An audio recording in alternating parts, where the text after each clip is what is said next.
చూడండి ఫ్రెండ్స్, మన రైల్వే కోటలో మైసూరుపల్లి ఎదురుగా ఇది రైల్వే బ్రిడ్జ్ ఉండేది.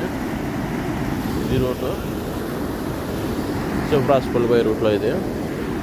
చూడండి ఎంత బాగా మంచి లొకేషను. ఎక్సలెంట్ అది బ్రిడ్జ్, రైల్వే బ్రిడ్జ్ కింద ఇది. సోమవారం అని దీపాలు కూడా వదిలేదని కూడా వచ్చినారు. అక్కడ కనిపిస్తున్నారు చూడండి, దీపాలు వదులుతారు కదా సోమవారం కార్తీక మాసంని. బాగా మునుగుతున్నారు, ప్లస్ దీపాలు కూడా వదులుతున్నారు. మా మామ చేపలు చూపిస్తాడు చూడండి.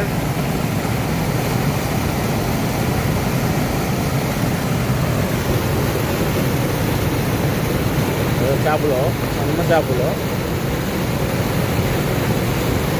పైకి ఎక్కుతున్నాయి.